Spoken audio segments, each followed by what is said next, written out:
S Prashant, ಇನ್ನು C P Yogeshwar ಲೀಡ್ನ catch-up ಮಾಡೋದು ಕಷ್ಟ ಆಗ್ಬೋದು. ಜೆ ಡಿ ಎಸ್ನವ್ರು ಏನೋ ಕಾನ್ಫಿಡೆನ್ಸ್ ಇದ್ದರೂ ಕೂಡ, ಯಾಕಂದರೆ ಗ್ರಾಮೀಣ ಪ್ರದೇಶದಲ್ಲಿ ಮತದಾನ ಹೆಂಗಾಗಿದೆ ಅನ್ನೋದು ಮೊದಲ 6 ಸುತ್ತಿನಲ್ಲಿ ಗೊತ್ತಾಗಿದೆ. ಅದೇ ನನಗನ್ಸುತ್ತೆ ನೋಡಿ, ಮಹಿಳೆಯರು ಎಸ್ ಕೊನೆಗೆ ಇದೊಂದು 5,000 to 8,000 10,000 ಮತಗಳ ಅಂತರದಲ್ಲಿ ಡಿಸೈಡ್ ಆಗುತ್ತೆ. ಎಷ್ಟೇ ಮ್ಯಾಚಪ್ ಮಾಡಿಕೊಂಡ್ರೂ ಕೂಡ ಯೋಗೇಶ್ವರರನ್ನು ಹಿಮ್ಮೆಟ್ಟಿಸ್ಲಿಕ್ಕೆ ಸಾಧ್ಯ ಆಗುತ್ತೆ. ಯಾಕಂದರೆ ಈಗ ಒಕ್ಕಲಿಗ ಬಾಹುಳ್ಯ ಹಳ್ಳಿಗಳು ವಾಪಸ್ ಬರ್ತವೆ, ಆಗ ನಾವು ಗೆಲ್ತೀವಿ ಅಂತ ಕೆಲ ಹಳ್ಳಿಗಳ ಹೆಸರುಗಳನ್ನು ಕೂಡ, ಹೋಬಳಿಗಳ ಹೆಸರುಗಳನ್ನು ಕೂಡ ಹೇಳಿದರು. ಎಷ್ಟು ಮ್ಯಾಚಪ್ ಮಾಡ್ಕೋತಾರೆ ಅನ್ನೋದು ಮುಖ್ಯ ಆಗುತ್ತೆ. ಬಟ್ ಅದಿದ್ದು ನಾನು ಹರಿಯಾಣದ ರಿಸಲ್ಟ್ಸ್ ನಂತರ ಒಂದು ತೀರ್ಮಾನ ಮಾಡಿದ್ದೇನೆಂದರೆ 12 ಗಂಟೆಯವರೆಗೆ 11:30 12 ಗಂಟೆವರೆಗೆ ಇದಮಿತ್ತಮ್ ಅಂತಕ್ಕಂಥದ್ದು. ಯಾಕಂದರೆ it was a bad experience for me in Haryana.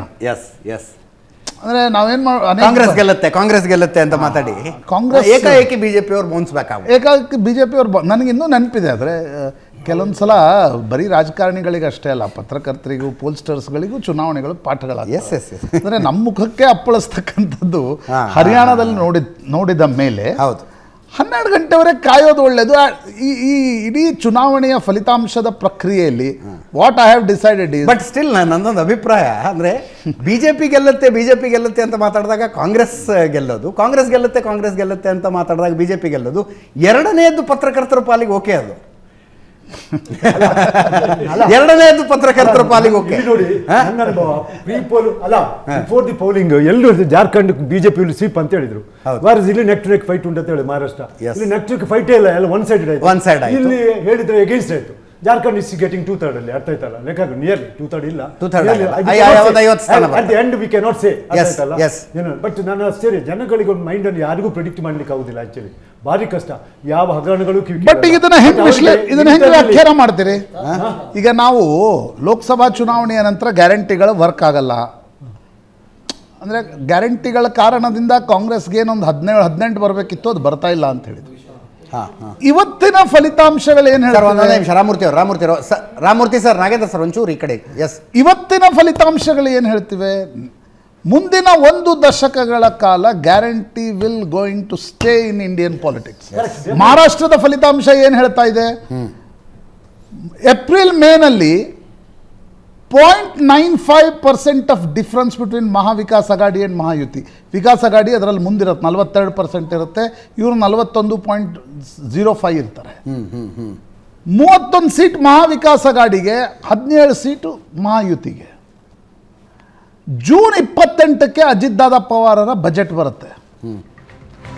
1 lakh ಕೋಟಿ ಹೆಚ್ಚುವರಿ ಸಾಲದೊಡನೆ 92,000 ಕೋಟಿ ರೂಪಾಯಿ ಗ್ಯಾರಂಟಿಗಳಿಗೆ ಕೊಡ್ತಾರೆ.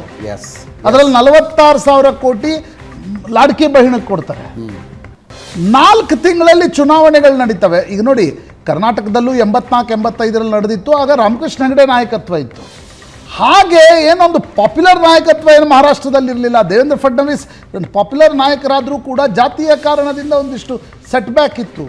ಅದನ್ನು ಮೀರಿ ಬಿ ಜೆ ಪಿ 221ಕ್ಕೆ ಬರುತ್ತೆ, ಕಾಂಗ್ರೆಸ್ 55ಕ್ಕೆ ಬರುತ್ತಂದರೆ, ಕರ್ನಾಟಕದಲ್ಲಿ 3 ಕ್ಷೇತ್ರಗಳಲ್ಲಿ, ಶಿಗ್ಗಾಂವ್ನಂಥ ಕ್ಷೇತ್ರದಲ್ಲಿ Yasir Pathan is leading. Yes, ಸೊಂಡೂರಿನಲ್ಲಿ ಅನ್ನಪೂರ್ಣ ತುಕಾರಾಮು, ಯೋಗೀಶ್ವರ್ ಚನ್ನಪಟ್ಟಣದಲ್ಲಿ ಲೀಡ್ ಮಾಡ್ತಾರೆ ಅಂತಂದರೆ, ಗ್ಯಾರಂಟಿಗಳ ಈಗ ನಾವು ಗ್ಯಾರಂಟಿಗಳ ಬಗ್ಗೆ ಒಂದು ರೀತಿಯಾಗಿರ್ತಕ್ಕಂಥ ಶರ ಹೇಗೆ ಬರೆಯೋದು ಅಂತಕ್ಕಂಥದ್ರ ಬಗ್ಗೆ ಕೂಡ ಚರ್ಚೆ, ಅಂದರೆ that has to be discuss. ಅದು ಪ್ರಭಾವ ಬೀರ್ತೆ ಅಂತ ತಿಳ್ಕೊಂಡೇ ಬಿಜೆಪಿ ಅವರಿಗೆ ಗ್ಯಾರಂಟಿ ಅನೌನ್ಸ್ ಮಾಡ್ತಾ ಇದ್ದಾರೆ. ಆಲ್ ಓವರ್ ಇಂಡಿಯಾದಲ್ಲಿ ಬಿಜೆಪಿ ಅವರು ಇಲ್ಲಿ ಗೊತ್ತಾಯ್ತು 2100, ಈಗ 1500 ಇದನ್ನು next election 2100 most lucky figure ಇರ್ಬೇಕು. ಅವರು ಹರಿಯಾಣದಲ್ಲಿ 2100 ಅಂತ ಹೇಳಿದ್ರು, ಅದು ಲಕ್ಕಿ ಫಿಗರ್ ಅಂತ. ಮಹಾರಾಷ್ಟ್ರದಲ್ಲಿ ಇಲೆಕ್ಷನ್ 2100 ಕೊಡ್ತಾರೆ. 4ರ ಲೋಕಸಭಾ ಚುನಾವಣೆವರೆಗೂ ಕೂಡ ನನಗೆ ಯಾರೋ ಒಬ್ರು ಕ್ಯಾಬಿನೆಟ್ ಮಂತ್ರಿಗಳು ಹೇಳ್ತಾ ಇದ್ರು, ಯಾವಾಗ ಬಿ ಜೆ ಪಿ ಪಾರ್ಲಿಮೆಂಟ್ರಿ ಬೋರ್ಡ್ನಲ್ಲಿ ಮತ್ತು ಕ್ಯಾಬಿನೆಟ್ನಲ್ಲಿ ಫ್ರೀ ಬೀಸ್ ಬಗ್ಗೆ ಚರ್ಚೆ ನಡೀತಾ ಇತ್ತು, ನರೇಂದ್ರ ಮೋದಿ ಪರ್ಸ್ನಲಿ ಅದನ್ನು ಥ್ರೆಡ್ ಬೇರ್ ಆಗಿ ವಿರೋಧ ಮಾಡ್ತಾ ಇದ್ರು. ಯಾವುದೇ ಕಾರಣಕ್ಕೂ ಕೂಡ ನಮಗೆ ಯು ಪಿ ಎಗಿರ್ತಕ್ಕಂಥ ಅಂತರ ನಾವು ಫ್ರೀ ಬೀಸ್ಗಳನ್ನು ಕೊಡೋದು ಬೇಡ ಅಂತಕ್ಕಂಥದ್ದು, ವೆಲ್ಫೇರ್ ಸ್ಕೀಮ್ನ ರೂಪದಲ್ಲಿ ಕೊಡಬೇಕು ಅಂತಕ್ಕಂಥದ್ದಿತ್ತು.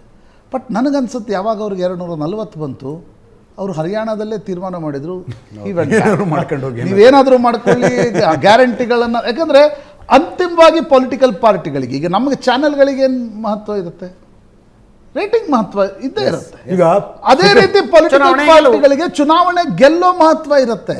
ನನಗನ್ಸುತ್ತೆ ಹರಿಯಾಣ ಮತ್ತು ಮಹಾರಾಷ್ಟ್ರದಿಂದ ಬಿಜೆಪಿ ಕೋರ್ಸ್ ಕರೆಕ್ಷನ್ ಮಾಡಿಕೊಂಡು ಎರಡೂ ರಾಜ್ಯಗಳನ್ನು ಗೆದ್ದಿರ್ತಕ್ಕಂಥದ್ದು ನೋಡಿದರೆ ಮತ್ತು ಕರ್ನಾಟಕದಲ್ಲಿ 3 ಉಪ ಚುನಾವಣೆಗಳನ್ನು ಕಾಂಗ್ರೆಸ್ ಮುನ್ನಡೆ ಇರ್ತಕ್ಕಂಥದ್ದು ನೋಡಿದ್ರೆ one common factor is guarantee. Yes yes ಎಲ್ಲ ಬೈ ಎಲೆಕ್ಷನ್ ಸರ್ ನೀವು ಕಂಡಂಗೆ ಎಲ್ಲ ಬೈ ಎಲೆಕ್ಷನ್ ಕೂಡ ಯಾವುದೇ ಸರ್ಕಾರ ಇದು ಆ ಸರ್ಕಾರದ ಪರವಾಗಿ ನಾನು ನಿನ್ನೆ ಸಂಜೆ 7 ಗಂಟೆಗೆ ಹೇಳಿದ್ದೆ ನಿನ್ನೆ ಸರ್. ಹೇಳ್ತಾ ಇದ್ರು ಇವ್ರು ನಿನ್ನೆ ಮೂರು ಸಂಜೆ ಗೆಲ್ತಾರೆ 7 ಗಂಟೆಗೆ ಹೇಳಿದ್ದೆ. ನಿನ್ನೆ ಹೇಳಿದ್ದಾರೆ ಮೂರು ಗೆಲ್ತಾರೆ ಕಾಂಗ್ರೆಸ್ನವ್ರು ಗೆದ್ರೆ ಬಿಜೆಪಿ ಅವ್ರು ಹೇಳೋದು ಇದನ್ನೇ ಅಂತ. ಅದರಲ್ಲಿ ಏನು ದೊಡ್ಡ ವಿಷಯ ಇದೆ? ಆಡಳಿತದಲ್ಲಿ ಇದ್ದಾರೆ, ಗೆದ್ದಿದ್ದಾರೆ. ನಾನು ಇವತ್ತು 8 ಗಂಟೆಗೆ 8 ಗಂಟೆಗೆ ಒಂದು ಚಾನಲ್ ಅಲ್ಲಿ ಇವ್ರು ಹೇಳ್ತಾ ಇದ್ರು 3 ವಿನ್ ಆಗ್ತೇವೆ ಅಂತ. ಈಗ ಎಲ್ಲ ನಮ್ಮ ಸರ್ಕಾರ ಇದೆ, ನಾವು win ಆಗಿದ್ದೀವಿ. ಇನ್ನೊಂದು ಫ್ಯಾಕ್ಟರ್ ಕರ್ನಾಟಕದ ದೃಷ್ಟಿಯಿಂದ ಬಹುಶಃ ಈ ಮಹಾರಾಷ್ಟ್ರದ ರಿಸಲ್ಟ್ಸು ಮತ್ತು ಉಪಚುನಾವಣೆಗಳು ಈ ಮೂರು ಕಾಂಗ್ರೆಸ್ ಏನಾದರೂ ಇದನ್ನು ಮುನ್ನಡೆಯನ್ನು ಗೆಲುವಾಗಿ ಪರಿವರ್ತಿಸಿದ್ರೆ Siddaramaiah will be more strong ಅನ್ಸುತ್ತೆ. ಯಾಕಂದರೆ ಒಂದು ಕಡೆ ಹರಿಯಾಣ ಮತ್ತು ಮಹಾರಾಷ್ಟ್ರ ಸೋತು ಕಾಂಗ್ರೆಸ್ ಹೈಕಮಾಂಡ್ ಒಂದು ಡಿಸರೆ ಸ್ಥಿತಿಯಲ್ಲಿರುತ್ತೆ. ಅವ್ರಿಗೇನು ದಿಲ್ಲಿಯಲ್ಲಿ ಅವಕಾಶ ಇಲ್ಲ, ಹೌದು. ಬಿಹಾರದಲ್ಲಿ ಅವಕಾಶ ಇಲ್ಲ. ಕಾಂಗ್ರೆಸ್ ಒಂದು ಸ್ಪೆಕ್ಟಾಕಲ್ ಮಾಡ್ಲಿಕ್ಕೆ ಇನ್ನೂ ಕಾಯ್ಬೇಕು ಬಹಳ ವರ್ಷಗಳ ಕಾಲ. ಅಲ್ಲ ಇನ್ನು ಸದ್ಯಕ್ಕೆ ಯಾವುದು ಹಾಗಿರುವಾಗ ಕರ್ನಾಟಕದಲ್ಲಿ 3 ಉಪಚುನಾವಣೆಗಳನ್ನು ಮೂಡಾ ನಂತರ ವಾಲ್ಮೀಕಿ ನಂತರ ಸರಿ ವಕ್ಫ್ ಒಂದು ಪ್ರಶ್ನೆ ಬೇರೆ, ಆದರೆ ಮೂಡಾ ನಂತರ 3 ಉಪಚುನಾವಣೆಗಳನ್ನು ಗೆಲ್ತಾ ಇರೋದು ಹೈಕಮಾಂಡ್ ಅನ್ನ ವೀಕ್ ಮಾಡಿ ಸಿದ್ದರಾಮಯ್ಯನವ್ರನ್ನ ಇನ್ನಷ್ಟು ಸ್ಟ್ರಾಂಗ್ ಮಾಡುತ್ತೆ. ಅನ್ಡೌಟೆಡ್. ಎಸ್ ಎಸ್ 22,000 ಮತಗಳ ಮುನ್ನಡೆಗೆ ಬಂದಿದ್ದಾರೆ ಸಿಪಿ ಯೋಗೇಶ್ವರ್. ಚನ್ನಪಟ್ಟಣದ ರಿಸಲ್ಟ್ ಸೆಟ್ಲ್ ಆಗೋಂಗ್ ಅನ್ನಿಸ್ತಾ ಇದೆ.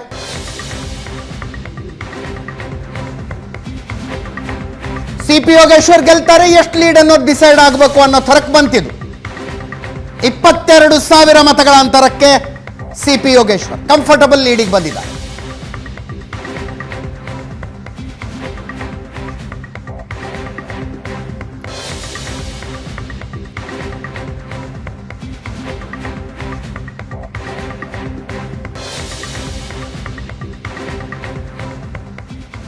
ಮೂರು ಕ್ಷೇತ್ರಗಳಲ್ಲಿ ಕಾಂಗ್ರೆಸ್ ಮುನ್ನಡೆಯಲ್ಲಿದೆ.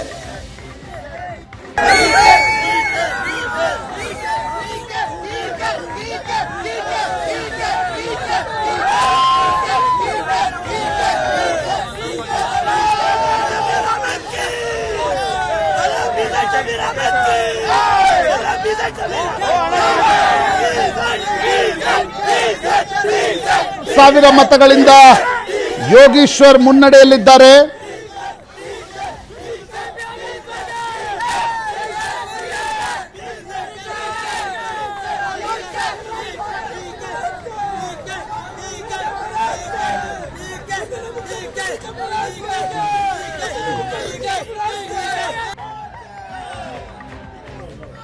ಚನ್ನಪಟ್ಟಣ, ಶಿಗ್ಗಾಂವಿ, ಸಂಡೂರಿನಲ್ಲಿ ಕಾಂಗ್ರೆಸ್ ಮುನ್ನಡೆ. 3 ಗಂಟೆಗಳ ಮತ ಎಣಿಕೆಯ ನಂತರ ರಾಜ್ಯದ 3 ಕ್ಷೇತ್ರಗಳಲ್ಲಿ ಕಾಂಗ್ರೆಸ್ ಮುನ್ನಡೆಯಲ್ಲಿದೆ. ಯೋಗೀಶ್ವರ್ ಭಾರಿ ಬಹುಮತದಿಂದ ಮುಂದಿದ್ದಾರೆ. 22,000 ಮತಗಳ ಅಂತರದಿಂದ ಯೋಗೀಶ್ವರ್ ಬೆಂಬಲಿಗರ, ಕಾಂಗ್ರೆಸ್ ಕಾರ್ಯಕರ್ತರ ವಿಜಯೋತ್ಸವದ ದೃಶ್ಯಗಳನ್ನು ನಾವು ನೋಡ್ತಾ ಇದ್ದೀವಿ. ಮತ ಎಣಿಕೆ ಕೇಂದ್ರದ ಹೊರಗಡೆ ವಿಜಯೋತ್ಸವದ ವಾಹನ, ವಿಜಯ ವಾಹನ ಮೊದಲೇ ಎಲ್ಲ ರೆಡಿ ಇದ್ದಂಗಿದೆ. ಇದು ಹೋಗಿದ್ದಾರೆ ಅಂತ ಹೇಳಿದ್ನಲ್ಲ. ಇವತ್ತು ಯಾವೊಂದು ಉಚಿತಗಳಾಗಿರ್ಬೋದು, ಟೆಂಪರವರಿ ಜೀವನ ಮಾಡೋದಕ್ಕಿಂತನೂ ಹಿಂದಿನ ರಾಜಕಾರಣದಲ್ಲಿ ಶಾಶ್ವತ ಯೋಜನೆಗಳ ಬಗ್ಗೆ ಸರ್, ಇದು ಗಾಡಿ ಹೋದ್ಮೇಲೆ ನಿಶಾನ್ ಹಿಡ್ದಂಗೆ ನೀವು. ಇಲ್ಲ ಸರ್, ಒಂದು ನಿಮಿಷ ಸರ್. ಸರ್, ಮತದಾನದ ಹಿಂದಿನ ರಾತ್ರಿ ತನಕ ಈ ಎಲ್ಲ ಮಾತುಗಳಿಗೆ ಅಲ್ಲ, ನಾನು ಈಗಿನ ಒಂದು ವಾಸ್ತವಾಂಶನ ಹೇಳ್ತಾ ಇದ್ದೀನಿ. ಶಾಶ್ವತ ಯೋಜನೆಗಳ ಬಗ್ಗೆ ಯಾರು ಕೂಡ ಯೋಚನೆ ಮಾಡ್ತಾ ಇಲ್ಲ. ಚುನಾವಣೆಗಳ ಕರಾಳ ಮುಖಗಳನ್ನ ಇವತ್ತು ಯಾರು ಕೂಡ ಬಹಿರಂಗವಾಗಿ ಚರ್ಚೆ ಮಾಡೋದಕ್ಕೆ ಸಿದ್ಧವಾಗಿಲ್ಲ ಅಂತಕ್ಕಂಥ ಸ್ಪಷ್ಟವಾಗಿ ಹೇಳಕ್ಕೆ ಇಚ್ಛೆ ಪಡ್ತೀನಿ. ಒಬ್ಬ ಬಡವ ಇವತ್ತು ನಿಂತ್ಕೊಂಡೆ ನಾನು ಚುನಾವಣೆಯಲ್ಲಿ ತನ್ನ ಒಂದು ಶಕ್ತಿ ಸಾಮರ್ಥ್ಯ ನೋಡ್ಕೊಳ್ಳೋ ಬದಲು ಅವ್ನ ಜಾತಿ ಹೇಳ್ಕೋಬೇಕು, ಹಣಬಲ ತೋರಿಸ್ಬೇಕಾಗುತ್ತೆ, ಜನಗಳ ಮುಂದಿಗೆ ಬಂದಂಥ ಸಂದರ್ಭದಲ್ಲಿ ಸುಳ್ಳು ಭರವಸೆಗಳನ್ನು ಕೊಡಬೇಕಾಗುತ್ತೆ, ಗೆದ್ಕೊಂಬರುವಂಥ ಪರಿಸ್ಥಿತಿ ಆಗಿರ್ತಕ್ಕಂಥ ಈ ಒಂದು ಸಮಾಜದಲ್ಲಿ ಉತ್ತಮವಾದಂಥವ್ರು ಇವತ್ತು ಉದಾಹರಣೆಗೆ ಹೇಳ್ತೀನಿ, ಕರ್ನಾಟಕ ರಾಜ್ಯದಲ್ಲಿ 3 ಕ್ಯಾಂಡಿಡೇಟ್ಗಳು ನೋಡ್ತಾ ಇದ್ದೀರಾ, ಎಲ್ಲ ವಿದ್ಯಾವಂತಿದ್ದಾರೆ. ಆಗಿದ್ರೆ ಎದೆ ತಟ್ಕೊಂಡ್ರೆ ಚನ್ನಪಟ್ಟಣದಲ್ಲಿ ನಾವು ಜಾತಿ ಮೇಲೆ ಓಟ್ ಕೇಳಿಲ್ಲ, ದುಡ್ಡು ಹಂಚಿಲ್ಲ ಅಂತ ನಾನು ಎಲ್ಲಾ ಪಕ್ಷಗಳ ವಿಚಾರದಲ್ಲಿ ಹೇಳ್ತಾ ಇದ್ದೀನಿ, ವ್ಯವಸ್ಥೆ ಬಗ್ಗೆ ಹೇಳ್ತಾ ಇದ್ದೀನಿ. ನಾನು ವ್ಯವಸ್ಥೆ ಬಗ್ಗೆ ಮಾತಾಡ್ತಾ ಇದ್ದೀನಿ, ಒಂದು ಪಕ್ಷದ ಬಗ್ಗೆ ಮಾತಾಡ್ತಾ ಇಲ್ಲ, ವ್ಯವಸ್ಥೆಗಳ ಬಗ್ಗೆ ಮಾತಾಡ್ತಾ ಇದ್ದೀನಿ. ಹಾಗಾದ್ರೆ ಶಾಶ್ವತ ಒಂದೇ ಒಂದು ಮಾತು ಇದೇ ಚನ್ನಪಟ್ಟಣ ತಗೊಳ್ಳೋದಾದ್ರೆ ಆಗಲೇ ನಿಮ್ಮ ಹತ್ರ ಒಂದು ಮಾತನ್ನು ಸ್ಪಷ್ಟವಾಗಿ ಹೇಳಿದೆ. ಯಾವ ಉದ್ದೇಶದಲ್ಲಿ ಆವತ್ತಿನ ದಿನ ಕಗ್ಗಾಡಾಗಿತ್ತು ಯಾವುದು ಇಗ್ಲೂರು ಡ್ಯಾಮ್ ಕಟ್ಟುವಂಥ ಸಂದರ್ಭದಲ್ಲಿ, ಇವತ್ತು ಮೊನ್ನೆ ನಾವು ಹೋದಾಗಲೇ ಕಾಡ್ತಾರ ಕಾಣುತ್ತೆ. ಅಂಥ ಸಂದರ್ಭದಲ್ಲಿ ಅವರು ಶಾಶ್ವತ ಯೋಜನೆಗೆ ಅವತ್ತು ಅವರು ಅಡಿಪಾಯ ಹಾಕಿದ್ದಾರೆ ಅಂತಂದರೆ ಅವರು ಮುಂದಿನ ದಿನಗಳಲ್ಲಿ ಯಾವ ಪರಿಸ್ಥಿತಿ ಬರುತ್ತೆ ಅಂತಕ್ಕಂಥ ಯೋಚನೆ ಮಾಡಿರ್ಬೇಕು ದೇವೇಗೌಡರು. ಇಂಥ ಒಂದು ಶಾಶ್ವತ ಯೋಜನೆಗಳು ಮಾಡಿರ್ತಕ್ಕಂಥ ವ್ಯಕ್ತಿಗಳನ್ನೇ ಮರೀತಾರೆ ಅಂತಂದರೆ ಈ ಒಂದು ಟೆಂಪರರಿ ಯೋಜನೆಗಳಿಗೋಸ್ಕರ ನಮಗೆ ಯಾವುದೋ 5 kg ಅಕ್ಕಿ ಸಿಗುತ್ತೆ, ಇಲ್ಲ ಅಂತಂದರೆ ಇನ್ಯಾವುದೋ ಸಿಗುತ್ತೆ ಅಂತಕ್ಕಂಥ ಯೋಚನೆ ಮಾಡೋದಾದರೆ ಈ ವ್ಯವಸ್ಥೆಗಳನ್ನ ಎಲ್ಲಿ ತೊಗೊಂಡೋಗೋದು ಮುಂದಿನ ದಿನಗಳಲ್ಲಿ, ಮುಂದಿನ ಪೀಳಿಗೆಗೆ ಇವ್ರು ಕೊಡ್ತಕ್ಕಂಥ ಒಂದು ಕೊಡುಗೆ ಏನು ಅನ್ನೋದು ಕೂಡ ಯೋಚನೆ ಮಾಡಬೇಕಾಗುತ್ತೆ. ಅಲ್ಟಿಮೇಟ್ಲಿ ಏನು ಗೊತ್ತಾ, ಜನಾಭಿಪ್ರಾಯವನ್ನು ಒಪ್ಪಲೇಬೇಕು, ಜನಾಭಿಪ್ರಾಯವನ್ನು ಒಪ್ಪಲೇಬೇಕು. ನಾವು ಅದನ್ನ ಈಗ ಗ್ಯಾರಂಟಿ ಕೊಟ್ಟಿದೆ ಅಂತ ಅವ್ರು ಹೇಳ್ಬೋದು, ನಾವು ಕಾರ್ಯಕ್ರಮ ಕೊಟ್ಟಿದೆ ಅಂತ ಇವ್ರು ಹೇಳ್ಬೋದು. ಅಲ್ಟಿಮೇಟ್ಲಿ ದೇ ಆರ್ ದಿ ಡಿಸೈಡರ್ಸ್, ಅದನ್ನು ಒಪ್ಪಲೇಬೇಕು ನಾವು. ಯಾವುದೇ ಸಂಶಯ ಇಲ್ಲ, ಯಾರ್ಯಾರು ಗ್ಯಾರಂಟಿಗಳ ಬಗ್ಗೆ ಲೇವಡಿ ಮಾಡಿದ್ರು ಅವ್ರಿಗೊಂದು ಪಾಠ ಕಳಿಸ್ದಂಗಾಗಿದೆ. ಜನರು ನೀವು ಇದೇ ಶ್ರೀಮಂತರಿಗೆ ಒಂದು 4-5 ಶ್ರೀಮಂತರಿಗೆ ದುಡ್ಡುಗಳನ್ನ ಮಾಫಿ ಮಾಡಿದಾಗ ಯಾರು ಮಾತಾಡಲ್ಲ. ಕೇಳೋರಿ ಒಂದು ನಿಮಿಷ ತಡೀರಿ ಸರ್, ಒಂದು ನಿಮಿಷ ತಡೀರಿ ಸರ್, ನೀವು ಮಾತಾಡ್ಬೇಕಾದ್ರೆ ಕೇಳಿಲ್ಲ. ಇರ್ಲಿ ಹೇಳಿದಲ್ಲ ಒಂದು ನಿಮಿಷ ತಡೀರಿ. ನೋಡಿ ಏನಾಗ್ತಾ ಇದೆ ಸರ್, ಯಾರು ಹೇಳಿದ್ದು ಅಭಿವೃದ್ಧಿ ಹೇಳಿದ್ದು ನಿಮ್ಮ MLAಗಳು ಸರ್.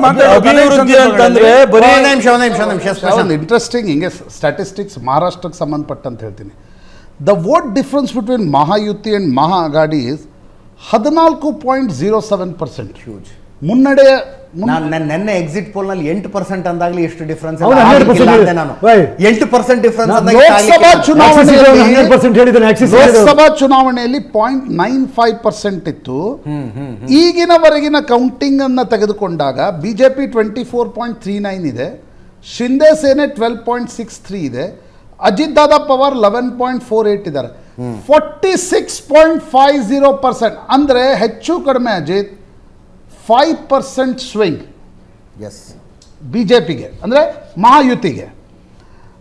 ಕಾಂಗ್ರೆಸ್ ಮಹಾವಿಕಾಸ್ ಅಗಾಡಿಗೆ 32.43 ಅಂದರೆ 10.16% ಕಾಂಗ್ರೆಸ್ಗಿದೆ, 10.56% ಉದ್ಧವ್ ಠಾಕ್ರೆಗಿದೆ, 11.71% ಶರದ್ ಪವಾರ್ಗಿದೆ, 32.43%. ಅಂದರೆ ಈಗಿನ ಕೌಂಟಿಂಗ್ವರೆಗೆ ನಾನು ಹೇಳ್ತಾ ಇರೋದು. ಇಲೆಕ್ಷನ್ ಕಮಿಷನ್ನ ಫಿಗರ್ ಪ್ರಕಾರ 14.07%. Just imagine. ಅಂದರೆ ನಾವು ಈಗ ಯೋಚನೆ ಮಾಡ್ತಾ ಇರ್ತೀವಿ ಯಾಕೆ ಇಷ್ಟು ಸೀಟ್ಗಳ ಅಂತರ ಕಾಣ್ತಾ ಇದೆ ಅಂತಕ್ಕಂಥ. ಆ ಅಂತರಕ್ಕೆ ಮುಖ್ಯ ಕಾರಣ ಹ್ಯೂಜ್ ಸ್ವಿಂಗ್ ಇದೆ. ನಿಮ್ಗೆ 7-8% ಸ್ವಿಂಗ್ ಅಂದ್ರೆ ದೊಡ್ಡ ಸ್ವಿಂಗ್ ಅಂತ ಹೇಳ್ತಾ ಇದ್ವಿ. ಅಲ್ಲ 10-12% ಗ್ರೇಟ್, ಆ ಸ್ವಿಂಗ್ ಭಾರಿ ಕಮ್ಮಿ ಬರೋದು. This is fact. ಅವ್ನು ನಾನು ಹೇಳಿದ ಆಕ್ಸಿಸ್ 12% ಪ್ರೆಡಿಕ್ಟ್ ಮಾಡಿದ್ದಾರೆ, ನನಗೆ ಆಶ್ಚರ್ಯ ಇತ್ತು. ಬಟ್ ಈಗ ಹೇಳ್ತಾರೆ ಅವ್ನು ಮೋಸ್ಟ್ಲಿ ಈ ಫಿಗರ್ ಬಂದಿರ್ಬೋದು ಅವ್ನು, ಬಟ್ ನಾನು ಜನ ನೆಗಡ್ಬೋದು ಅವ್ನು ಈ ಫಿಗರ್ ಕೊಟ್ಟರೆ ಅಂತ ಕೊಡ್ಲಿಲ್ವ, ಇದ್ರೆ ಕೊಟ್ಬಿಡ್ತಿದ್ದ ಈಗ ಫಿಗರ್ ಕೂಡ. ಅವ್ನು ಅರೇಂಜ್ ಮಾಡಿರ್ಬೋದು, ಅವ್ನು ಹೇಳಿ. ನಾನು ಒಂದು 2-3 ಚಾನಲ್ ಇಂಟರ್ವ್ಯೂ ನೋಡಿದೆ, ನೇಷನಲ್ ಚಾನಲ್. ಏನು ಕಾನ್ಫಿಡೆಂಟ್ ಆಗಿರ್ತದೆ ಗೊತ್ತಾ, ಅವ್ನು ಹೇಳ್ತಾನೆ ನಾನು ಸೋತೆ 2 ಎಲೆಕ್ಷನ್, ಪಾರ್ಲಿಮೆಂಟಲ್ಲಿ ಸೋತೆ, ಹರಿಯಾಣದಲ್ಲಿ ಸೋತೆ ಅಂತ ಹೇಳ್ತಾನೆ. ಬಟ್ ನಾನು ಹೇಳ್ತೇನೆ ನೀನೊಬ್ಬ ಮಾತ್ರ ಸೋತಿಲ್ಲ, ಪ್ರತಿಯೊಬ್ಬರು ಸೋತ್ರ 2 ಎಲೆಕ್ಷನ್. ಬಟ್ ಈ election most of the people lost, you won. ಹೌದಲ್ವ ಹೇಳಿ? ಸೊ ನಾನು ಯಾವಾಗಲೂ ಹೇಳೋದು, ಇವತ್ತಿನ ಪ್ರಿಡಿಕ್ಷನ್, ಇವತ್ತಿನ ಫೈನಲ್ ರಿಸಲ್ಟ್ ಅದೇ man of the match award should go to him actually, not for the ಇವರಿಗೆ. ಆಕ್ಚುಲಿ ಒಬ್ಬ ಪ್ರಿಡಿಕ್ಟ್ ಮಾಡ್ತಾರೆ, ಕೋಟಿ ಕಟ್ಟಲೆ ಜನಗಳನ್ನು ಪ್ರಿಡಿಕ್ಟ್ ಮಾಡ್ತಾರೆ. ಈಸಿ ಹೌದಲ್ವಾ? ನಮ್ಗೊಂದು ಪಾಠ ಕಲಿಬೇಕ್ರಿ, ಸತ್ಯವಾಗಿ ಹೇಳ್ತೇನೆ. ಒಬ್ಬ ಧೈರ್ಯವಾಗಿ ಹೇಳ್ತಾನೆ, ಇವತ್ತು ನನಗೆ ಮಹಾರಾಷ್ಟ್ರದ ಕೊಡ್ಲಿಕ್ಕೆ ಹೌದಾ, ನಾಳೆ ಕೊಡ್ತಾರೆ ಅಂತ ಹೇಳ್ತಾರೆ. ಅದರಲ್ಲೇ ಗೊತ್ತಾಗ್ತದೆ ಯಾರು. ಮತ್ತೆ ನಾವು ಎಲ್ಲ ಎಕ್ಸಿಟ್ ಪೋಲ್ ನೋಡ್ತೇವೆ, ಒಬ್ಬ ಕೊಟ್ಟಿದ್ರೆ ಬೆನ್ನಿ ಕೊಡ್ತಾನೆ ಹೋಗೋದು, ಒಂದು ಫಿಗರ್ ಫಾಲೋ ಮಾಡ್ತಾನೆ ಹೋಗೋದು. 218 ಮೇಲೆ NDAದ ಸಂಖ್ಯೆಯನ್ನು ಮಹಾರಾಷ್ಟ್ರದ ನೋಡ್ತಾ ಇದ್ದೀರಿ. 218 ಪೈಕಿ 127 BJP alone 127 ಸೋತಾಗುತ್ತೆ.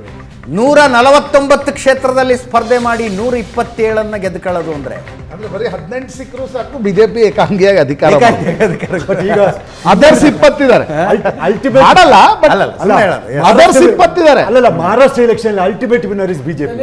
It is lost for Shinde. ಮುಖ್ಯಮಂತ್ರಿ ಸಿಂಧೆದು ಬಾರ್ಗಿ lost bargaining power. Yes, yes. Lost bargaining Fadnavis ಆಗ್ಬಿಡ್ತಾರೆ ಮುಖ್ಯಮಂತ್ರಿ. ರಾಮಮೂರ್ತಿ ಅವರು ಒಪ್ಕೊಳ್ತೀರಾ ಕರ್ನಾಟಕದಲ್ಲಿ ಸಿದ್ದರಾಮಯ್ಯನವರು ಮತ್ತೆ ಸ್ಟ್ರಾಂಗ್ ಅವರ ಹಿಂದೆ ಸಿದ್ದರಾಮಯ್ಯನವರು ತಮ್ಮ ಬೆನ್ನಿಗೆ ಇದ್ದಂತ ಅಷ್ಟು ಭಾರಗಳನ್ನ ಈ ಉಪಚುನಾವಣೆಯ ರಿಸಲ್ಟ್ ಮೂಲಕ ಕಳೆದುಕೊಳ್ತಾರೆ. ಇಲ್ಲಿ ಏನಾಗಿದೆ ಅಂದರೆ ನಾವಲ್ಲಿ ಹೇಳಿದೆ, ಮತ್ತೆ ನೀವು ಹೇಳಿದ್ರಿ, ನೆನ್ನೆ ಹೇಳಿದೆ ಅಂತ, ಯಾವುದೇ ಉಪಚುನಾವಣೆಗಳು ಯಾವುದೇ ಸರ್ಕಾರ ಇದ್ದರೂ ಆ ಸರ್ಕಾರ ಅಡಿಯಲ್ಲಿ ಆಪ್ ಒಂದು ಪ್ರದೇಶದಲ್ಲಿ ಚುನಾವಣೆಗಳು ನಡೆಯುತ್ತದೆ. ಅದೇ ಥರ ಜನರಲೈಸ್ ಮಾಡಬೇಡಿ. ಈಗ ಬೊಮ್ಮಾಯಿ ಅವರು ಮುಖ್ಯಮಂತ್ರಿ ಆಗಿದ್ದಾಗ ಹಾನಗಲ್ ಉಪಚುನಾವಣೆ ನಡೀತಾ ಬಂದಿದ್ರಾ ನೀವು? ಬೊಮ್ಮಾಯಿ ಕಾನ್ಸ್ಟಿಟ್ಯೂನ್ಸಿನಲ್ಲಿ ಶಿಗ್ಗಾವಿನಲ್ಲಿ 3 ದಿವಸ ನಾನು ಅಲ್ಲೇ ಇದ್ದೆ. ಬೊಮ್ಮಾಯಿಯವರು ಮಾಡಿರುವಂಥ ಕೆಲಸಗಳು ಪ್ರತಿಯೊಬ್ಬರ ಬಾಯಿನಲ್ಲಿದೆ. ಅವ್ರು ನೀರು ತೊಗೊಂಬಂದಿರೋದು ಪ್ರತಿಯೊಂದು ಕೆಲಸಗಳು ಕೂಡ ಶಿಗ್ಗಾವಿನಲ್ಲಿ ಸಾಕಷ್ಟು ಕೆಲಸವನ್ನು ಮಾಡಿದ್ದಾರೆ. ಆದರೆ ಎಲ್ಲೋ ಒಂದು ಕಡೆ ಜಾತಿಗಳು ಧರ್ಮಗಳು ಒಗ್ಗಟ್ಟಾಗಿ ಫ್ರೀಬಿಗಳು ಒಗ್ಗಟ್ಟಾಗಿ ಇವತ್ತು ಕೆಲಸವನ್ನು ಮಾಡ್ತಾರೆ ಅಂತ ಪರಿಸ್ಥಿತಿ. ಸಿದ್ದರಾಮಯ್ಯನವರು ಓಪನ್ ಆಗಿ ಹೇಳಿದ್ರು, ಮೈಕಲ್ಲಿ ಹೇಳಿದ್ರು, ನಾನು ಇರಬೇಕು ಅಂತಂದರೆ ಅಲ್ಲಿ ನೀವು ಕಾಂಗ್ರೆಸ್ನ ಗೆಲ್ಲಿಸ್ಬೇಕು ಅಂದರೆ ಕುರ್ಬಾರ ಒಂದು ಆ ಕಮ್ಯುನಿಟಿ ಇದು ಸಿದ್ದರಾಮಯ್ಯ ಕಮ್ಯುನಿಟಿ ಇದು ಲಾಸ್ಟ್ ಲಾಸ್ಟ್ ಎಲೆಕ್ಷನ್ ಬೊಮ್ಮಾಯಿ ಇರುವಾಗಿರ್ಲಿಲ್ವಾ? ಸೇಮ್ ಕಮ್ಯುನಿಟಿ ಸೇಮ್ ಕಾಸ್ಟ್ ಎಲ್ಲವೂ ಇತ್ತಲ್ಲ. ಸೇಮ್ ಈಗ ಇವರು ಪ್ರಶಾಂತ್ ಅವರು ಹೇಳಿದ್ರು, ಒಂದು ಪಾರ್ಟಿ ಹೇಳ್ತಾರೆ for the next 1 decade that guarantee will remain. Fully agree with the message. ಇನ್ನೂ ಒಂದು ಮಾತು ಸರ್, ಈಗ ನೋಡಿ, ಇನ್ನೂ 3.5 ವರ್ಷಗಳ ಕಾಲ ಸರ್ಕಾರ ಇದೆ. ಕೆಲವು ಇವತ್ತಿನ ಪ್ರಜ್ಞಾವಂತ ಜನ ಕೂಡ ಕೆಲವು ಸಂದರ್ಭದಲ್ಲಿ ಯೋಚನೆ ಮಾಡಿರ್ತಕ್ಕಂಥದ್ದು, ಹಿರಿಯರು ಒಪ್ತಾರೋ ಇಲ್ವೋ ನನಗೆ ಗೊತ್ತಿಲ್ಲ. ಯಾಕೆ ನಾವು ಮತ್ತೆ ಸರ್ಕಾರಗಳಲ್ಲಿ ಏನಾದರೂ ವಿರೋಧ ಪಕ್ಷವನ್ನು ನಿಂತ ಉಪಚುನಾವಣೆಗಳಲ್ಲಿ ತಂದರೆ ನಮ್ಮ ಕ್ಷೇತ್ರದ ಮೇಲೆ ಅವ್ರ ಪ್ರಭಾವ ಬೀರಿ ನಮ್ಗೆ ಅಭಿವೃದ್ಧಿ ಕಾರ್ಯಗಳು ಕುಂಠಿತ ಆಗ್ತಾವೆ ಅಂತಕ್ಕಂಥ ಯೋಚನೆಗಳು ಸಾಕಷ್ಟು ಜನ ಮಾಡಿರ್ತಾರೆ ಅಲ್ರಿ. ಆದರೆ CP ಯೋಗೇಶ್ವರ್ ಬಿಜೆಪಿಯಿಂದ ನಿಲ್ಲಿಕ್ಕೆ ಒಂದು ವೇಳೆ ಇದೇ ಫಲಿತಾಂಶ ಆಯ್ತು ಅಂತ ಅನ್ಕೋಣ. 22,122 ಲೀಡಿಗೆ ಬಂದಿದ್ದಾರೆ. ಲೀಡ್ ಕಂಟಿನ್ಯೂಸ್ ಜಾಸ್ತಿ ಆಯಿತು. 12ನೇ ಸುತ್ತು ಮುಗಿದ ನಂತರವೂ ಆಯಿತು. ಬಿಜೆಪಿಯಿಂದ CP ಯೋಗೇಶ್ವರ್ ನಿಲ್ಲಿಕ್ಕೆ ರೆಡಿ ಇದ್ದಾಗ ಸರ್ ನೀವು ಟಿಕೆಟ್ ಕೊಡದೆ ಅವರನ್ನ ಕಾಂಗ್ರೆಸ್ ಕಳಿಸಿ ಯಾರು ಹೇಳಿಲ್ವಲ್ಲ ಸರ್, ಯಾರು ಟಿಕೆಟ್ ಕೊಡಲ್ಲ ಅಂತಕ್ಕಂಥ ಮಾತು ಹೇಳಿದ್ರು ಸರ್. ಸೋತ್ರಿ ಸರ್ ಇವರು ಮೊದಲೇ ಕಮಿಟ್ ಆಗಿದ್ರು. ಇವರು ಮೊದಲೇ ಕಮಿಟ್ ಆಗಿದ್ರು, 1.5 ತಿಂಗಳು ಮುಂಚೆನೆ ಕಮಿಟ್ ಆಗಿದ್ರು. ಕೇವಲ ಅವ್ರ ನಾಟಕಕ್ಕೋಸ್ಕರ ಮುಂದ್ಗಡೆ ಇದ್ರೆ ಗೊತ್ತಾಗ್ಲಿ, ಯಾವುದೇ ಕಾರಣಕ್ಕೂ ಮೊದಲು ಕಮಿಟ್ ಆಗಿದ್ದು ಜಗತ್ ಜಾಹೀರಾಗಿದೆ. ಯಾರ ಜೊತೆ ಅವರಿಬ್ಬರಿಗೂ ನಮ್ಮಿಬ್ಬರಿಗಲ್ಲ, ನಿಮ್ಗಳ ಜೊತೆ ಕಮಿಟ್ ಆಗಿದ್ದು ಜಗತ್ ಜಾಹೀರಾಗಿತ್ತು. ಅದ್ರಲ್ಲಿ ಎರಡನೇ ಮಾತೇ ಇಲ್ಲ. ನಾವು ಯಾರು ಕೂಡ ಕೊಡಲ್ಲ ಅಂತ ಯಾರು ಹೇಳಿದ್ರು? ಗೊತ್ತಿಲ್ಲ ನನಗೆ. ಹೇಳಿದ್ವಲ್ಲ, ಒಂದು ಯೋಚನೆ ನೀವು ನಿಂತ್ಕೊಳ್ಳಿ ಅಂತಕ್ಕಂಥ ಮಾತನ್ನ ಸ್ಪಷ್ಟವಾಗಿ ಯುದ್ಧ ಶಾಸ್ತ್ರದಲ್ಲಿ ಹೇಳ್ತಾರೆ ಅವತ್ತಿಗೂ. ಹೇಳಿ sir. You have to pick and choose your battles ಅಂತ. JDS CP ಯೋಗೇಶ್ವರ್ ಸುಲಭವಾಗಿ ಗೆಲ್ಬಹುದಾಗಿರ್ತಕ್ಕಂಥ ಒಂದು ಕ್ಷೇತ್ರದಲ್ಲಿ ಹೋಗಿ ನಿಖಿಲ್ ಕುಮಾರಸ್ವಾಮಿಯನ್ನ 3ನೇ ಬಾರಿ ಸೋಲುವಂತೆ ಮಾಡ್ತಾ ಗೊತ್ತಿಲ್ಲ. ಈಗ ಫಲಿತಾಂಶ ಬರುವವರೆಗೆ ಕಾಯ್ತೀನಿ. ಪೊಲರೈಸೇಷನ್ ಮಾಡ್ತಾರಲ್ಲ ಕಮ್ಯುನಿಟಿ ಕಾಸ್ಟ್ ಮೇಲೆ ಧರ್ಮ, ಮೋಸ್ಟ್ಲಿ ಗ್ಯಾರಂಟಿ ಮೇಲೆ ಬೀಟ್ ದಟ್ ಒನ್ ಆಲ್ಸೋ ಅಂತ ಆ ಇಶ್ಯೂವನ್ನು ಬಿಟ್ ಮಾಡ್ತಾರ ಅಂತ ಪೊಲರೈಸೇಷನ್ ಇಶ್ಯೂವನ್ನು ಇದನ್ನು ಗ್ಯಾರಂಟಿ ಬಿಟ್ ಮಾಡ್ಬೋದು. ದೀಪಕ್ ಥಿಂಕ್ ಮಾಡಿದ್ರೆ ಯಾಕೆ ಗೊತ್ತಾ, ಪೊಲರೈಸೇಷನ್ ಅಷ್ಟು ವರ್ಕ್ ಜಾರ್ಖಂಡ್ ಅಲ್ಲಿ ವರ್ಕ್ ಆಗಿಲ್ಲ. ಈಗ ಪೊಲರೈಸೇಷನ್ ಅಲ್ಲಿ ಏನೇನು ಹೇಳಿದ್ದಾರೆ ಗೊತ್ತಾ, ವರ್ಕ್ ಆಗಿಲ್ಲ ಜಾರ್ಖಂಡ್ ಅಲ್ಲಿ, ಇಲ್ಲಿ ವರ್ಕ್ ಆಗಿದೆ ಅಂತ ಹೇಳಿ. ಬಟ್ ಗ್ಯಾರಂಟಿ ಮಾತ್ರ ವರ್ಕ್ ಅಲ್ಲಿನ ವರ್ಕ್ ಆಗಿದೆ, ಇಲ್ಲಿನ ವರ್ಕ್ ಆಗಿದೆ. ಅಲ್ಲಲ್ಲ, ಕೆಲವು ಸಂದರ್ಭದಲ್ಲಿ ಅನೇಕ ಜನ ಮಾತಾಡಿದ್ದಾರೆ, ಯಾಕೆ ನಿಮ್ಮ ಕುಟುಂಬ ಬೇಕಾ, ನಿಮ್ಮವರೇ ಬೇಕಾಗೋ, ನಿಖಿಲ್ ನಿಲ್ಬೇಕಿತ್ತ ಅಂತಕ್ಕಂಥದ್ದನ್ನು. ಯಾವ ಸಂದರ್ಭದಲ್ಲಿ ಜಾತ್ಯತೀತ ಜನತಾದಳ ತನ್ನ ಶಕ್ತಿಯನ್ನು ಪರೀಕ್ಷೆ ಮಾಡಿದಂಥ ಸಂದರ್ಭದಲ್ಲಿ ಆ ಕುಟುಂಬನೇ ತಲೆ ಕೊಟ್ಟಿರ್ತಕ್ಕಂಥದ್ದು. ಯಾವುದೇ ಕಾರಣಕ್ಕೂ ಪ್ರಾದೇಶಿಕ ಪಕ್ಷವನ್ನು ಈ ರಾಜ್ಯದಲ್ಲಿ ನಾವು ಉಳಿಸ್ಕೊಳ್ಳೇಬೇಕು. ನೆಲ ಜಲ ಭಾಷೆ ವಿಷಯ ಬಂದಂಥ ಸಂದರ್ಭದಲ್ಲಿ ನಮ್ಮದೇ ಅಂತ ನಿಲುವಿರಬೇಕು ಅನ್ನೋವಂಥ ಒಂದು ವಿಚಾರ ಬಂದಂಥ ಸಂದರ್ಭದಲ್ಲಿ ಸನ್ಮಾನ್ಯ ದೇವೇಗೌಡರು ಕುಟುಂಬನೇ ತಲೆ ಕೊಟ್ಟಿರ್ತಕ್ಕಂಥ ಕಷ್ಟ ಕಾಲದಲ್ಲಿ ಇವತ್ತು ಕೂಡ ಅದೇ ನಡೀತಾ ಇದೆ. ಸೋಲು ಗೆಲುವು ನಾವು ಹೊಸದೇನಲ್ಲ, ಆದರೂ ಕೂಡ ಇವತ್ತು ಗೆಲ್ತೀವಿ. ಇನ್ನೂ ಕೊನೆ 8 ರೌಂಡ್ ಇನ್ನೂ ಇದೆ. ಆದರೆ ಯಾವುದೇ ಕಾರಣಕ್ಕೂ ಈ ರಾಜ್ಯದಲ್ಲಿ ನೆಲ ಜಲ ಭಾಷೆ ವಿಷಯ ಬಂದಂತ ಸಂದರ್ಭದಲ್ಲಿ ಪ್ರಾದೇಶಿಕತೆ ಬಂದಂತ ದೇವೇಗೌಡರ ಬಗ್ಗೆ ಗೌರವ ಇದೆ. ಆದ್ರೆ ನಿಮ್ದು ನೆಲ ಜಲ ಭಾಷೆಯ ಪ್ರಾದೇಶಿಕ ಪಕ್ಷ ಅಂತ ದಯವಿಟ್ಟು ಹೇಳ್ಬಿಡಿ. ಇಲ್ಲ ಸರ್, ಕೌಟುಂಬಿಕ ಪಕ್ಷ, ಒಂದು ಜಾತಿಯ ಬಾಹುಳ್ಯವನ್ನು ಬಯಸ್ತಕ್ಕಂಥ ಪಕ್ಷ ಯಾವುದಿಲ್ಲ ಸರ್ ಈ ದೇಶದಲ್ಲಿ. ಯಾವ ಪಕ್ಷದಲ್ಲಿಲ್ಲ, ಯಾವ ಪಕ್ಷದಲ್ಲಿಲ್ಲ ಮಾತ್ರ ಸೀಮಿತವಾಗಿದೆ. ದಕ್ಷಿಣ ಕರ್ನಾಟಕ ಯಾವ ಪಕ್ಷದಲ್ಲಿಲ್ಲ ಹೇಳಕ್ ಹೇಳಿ. ಒಂದು ಮಾತನ್ನ ಒಂದು ಪಕ್ಷದಲ್ಲಿ ಹೇಳಕ್ ಹೇಳಿ. ಅಜಿತ್ ಅವರೇ, ನಾನೀಗ ಜಾರ್ಖಂಡ್ ಎಲೆಕ್ಷನ್ ನೋಡ್ತಿದ್ದೆ. RJD ಅವರು ಲಲ್ಲು ಪಾರ್ಟಿಗೆ 5 ಸೀಟ್ ಕೊಟ್ಟಿದ್ದಾರೆ, 5 ಸೀಟ್ಗೆ 7 ಸೀಟ್ ಕೊಟ್ಟಿದ್ದಾರೆ. 5 ಸೀಟ್ಸ್ ವಿನ್ನಿಂಗ್ ಔಟ್ ಆಫ್ 7 ಅಲ್ಲಿ ಲಲ್ಲು ಪಾರ್ಟಿ, ಬಿಹಾರ್ ಪಾರ್ಟಿ ಜಾರ್ಖಂಡ್ ಅಲ್ಲಿ. This is the alliance. Yes. Actually ಗೊತ್ತಾ, ಈ ಮೇನ್ ಪಾರ್ಟಿ JMM ಇದಕ್ಕೆ ಓಟ್ ಕೊಡೋರೆಲ್ಲ ಅಲಯನ್ಸ್ ಪಾರ್ಟಿ ನೀವು ಒಂದು ಯೋಚನೆ ಈಗ ಪಿಲ್ಲರ್ ಆಗಿ ನಿಲ್ತಲ್ಲ ಒಂದು ಅಲಯನ್ಸ್ ಅಲ್ಲಿ, ದ್ಯಾಟ್ ಪಾರ್ಟಿ ಒಂದು ಯೋಚನೆ ಮಾಡಬೇಕು. ಯಾಕೆ ಗೊತ್ತಾ, ಅಲ್ಲಿ ಮಹಾರಾಷ್ಟ್ರದಲ್ಲಿ BJP is main pillar they ಅವರು ಇದರಲ್ಲಿ, ಸೊ ಅದಕ್ಕೆ ಅದರ ಮೇಲೆ ಓಟ್ ಕೊಡ್ತಾರೆ. ಇಲ್ಲಿ JMM ನೋಡ್ಕೊಂಡು ಉಳಿದ ಮಿತ್ರ ಪಕ್ಷಗಳು, ಇಲ್ಲಿ ಕಾಂಗ್ರೆಸ್ ಅಷ್ಟೊಂದು ಹೋಲ್ಡ್ ಇಲ್ಲ JMM ಈಗ, ದೇ ಲಾಸ್ಟ್ ಹೋಲ್ಡ್. ಅದು ಆದ್ರೆ 20 ಕಂಟೆಸ್ಟ್ ಮಾಡಿದ್ರೆ 80% 60% ಸೈಟ್ ರೇಟ್ ಉಂಟು. ಅಲಯನ್ಸ್ ನಲ್ಲಿ ವರ್ಕೌಟ್ ಆಗುತ್ತೆ. ಅದಕ್ಕಾಗಿ ಮೋದಿ ಅವರು ಹೇಳ್ತಾರೆ, ಮೋದಿ ಅವರು ಅದೇ ಹೇಳುದು, ಕಾಂಗ್ರೆಸ್ ಎಲ್ಲ ಇನ್ನು ಸ್ಟೇಟ್ಗಳಲ್ಲಿ ಬಿಜೆಪಿ ರೀಜನಲ್ ಪಾರ್ಟಿಗಳನ್ನೇ ಡಿಪೆಂಡ್ ಆಗಿರಬೇಕು ಅಂತ, ಎಕ್ಸೆಪ್ಟ್ 5, 4, 5, 6 ಸ್ಟೇಟ್ಸ್ ಅಲ್ಲಿ. ನೋಡಿ ಸರ್, ದಟ್ ಇಸ್ ಕರೆಕ್ಟ್. ಅದು ಈಗ ಆ ತರ ಇದ್ರೆ ನಾವ್ ಯಾಕೆ 3 ಗೆಲ್ತಿದ್ವಿ, ಅದು ಬೇರೆ ವಿಚಾರ. ಅಲ್ಲ, ಇಲ್ಲಿ ನೀವು ಎಕ್ಸೆಪ್ಟ್ 4, 5 ಕರ್ನಾಟಕ, ತೆಲಂಗಾಣ, ಹಿಮಾಚಲ ಪ್ರದೇಶ ಅದಕ್ಕೆ ನಾನು ಅದಕ್ಕೆ ಎಕ್ಸೆಪ್ಟ್ 4, 5 ಸ್ಟೇಟ್ಸ್. ಸ್ಟೇಟ್ ಅಲ್ಲಿ ಇದೆ ಸರ್, ಬಿಜೆಪಿ ಸ್ಟೇಟ್ ಅಲ್ಲಿ ಇದೆ. ಬಿಜೆಪಿ ಒಂದು ಎಕ್ಸಿಟ್ ಒಂದು 15 ಎಷ್ಟು ಸ್ಟೇಟ್ ಅಲ್ಲಿ ಇದೆ ಹೇಳಿ ನೀವು?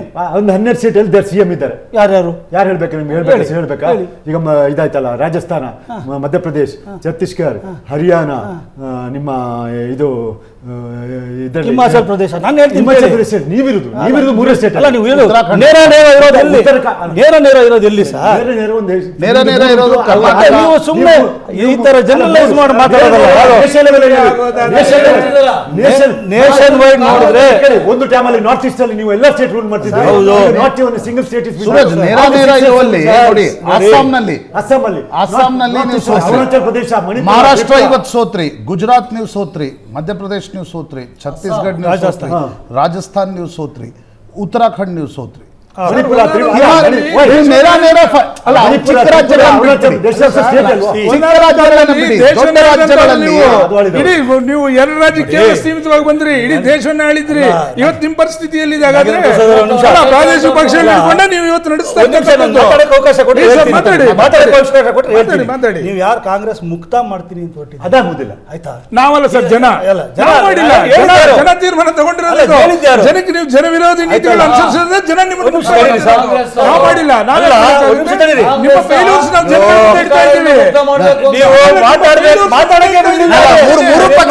ಮೂರು ಪಕ್ಷಗಳವರು ಇದನ್ನ ರಿಸಲ್ಟ್ ಡಿಸ್ಕಷನ್ ಅನ್ನೋದು ಮರ್ತು ಎಲೆಕ್ಷನ್ ಡಿಸ್ಕಷನ್ ಅನ್ಕೋತಾ ಇದ್ದಾರೆ. ರಿಸಲ್ಟ್ ಮೇಲೆ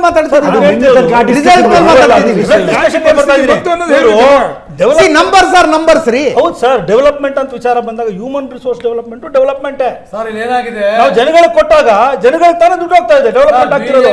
ಇವ್ರು ಹೇಳ್ತಾರೆ ಡೆವಲಪ್ಮೆಂಟ್ ಅಂದ್ರೆ ಏನು? ಬರೀ ಒಂದಷ್ಟು ಇದು ಮಾಡೋದಲ್ಲ. ಡೆವಲಪ್ಮೆಂಟ್ ಅಂದ್ರೆ ದಯಮಾಡಿ ಶಾಶ್ವತ ಯೋಜನೆಗಳೇ ಡೆವಲಪ್ಮೆಂಟ್.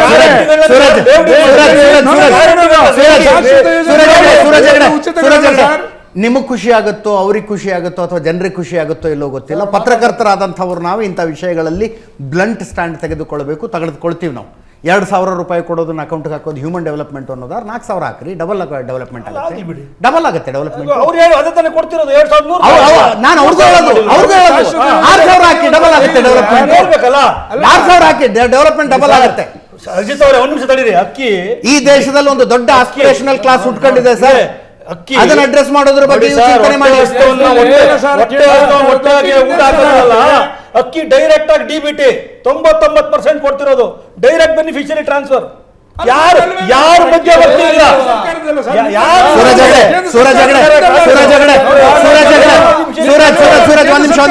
ಒಂದ್ ನಿಮಿಷ. ಸ್ವಾತಂತ್ರ್ಯ ಬಂದು 79 ವರ್ಷ ಆದ್ಮೇಲೂ ನಾವು ಅಕ್ಕಿ ಕೊಡ್ತಾ ಇದೀವಿ. ಅಲ್ಲಲ್ಲ, ನಾನು 2 ಪಕ್ಷದಲ್ಲಿ ಹೇಳ್ತಾ ಇದ್ದೀನಿ. 2 ಪಕ್ಷ ನಿಮ್ಮೊಬ್ಬರಿಗೆ ಅಲ್ಲ 5 kg 10 kg ಅಕ್ಕಿ ಕೊಡುವಂಥದ್ದು ಇದುವರೆಗೂ ಈ ದೇಶದಲ್ಲಿ ತುಂಬಾ ದೊಡ್ಡ ವಿಷಯ ಅನ್ನೋದಿದೆಯಲ್ಲ. ಒಂದ್ ನಿಮಿಷ 79 ವರ್ಷ ಆಯ್ತು ಸ್ವಾತಂತ್ರ್ಯ ಬಂದು. ಅಯ್ಯೋ, ಈ ದೇಶದಲ್ಲಿ 60 ವರ್ಷ ಕಾಂಗ್ರೆಸ್ ಸರ್ಕಾರ 1917 ರೋಟಿ ಕಪಡ ಮಕಾನ್ ಮಾತಾಡ್ತಾ ಸ್ವಾತಂತ್ರ್ಯ ಬಂದಾಗ ನಮ್ಮ ಪರಿಸ್ಥಿತಿ ಏನಿತ್ತು? ಸೂರಜ್, ಚರ್ಚೆ ಅಲ್ಲಿಂದ ಎಲ್ಗೋ ಹೋಗುತ್ತೆ. ಚರ್ಚೆಯಲ್ಲಿ 1990 ಚೈನಾ ಏನಿತ್ರಿ? ಅಲ್ಲ ಸರ್,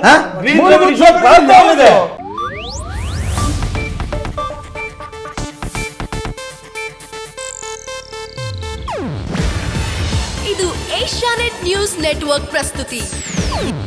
ನೀವು ನೋಡ್ತಿದ್ದೀರಾ ಏಷ್ಯಾನೆಟ್ ಸುವರ್ಣ ನ್ಯೂಸ್.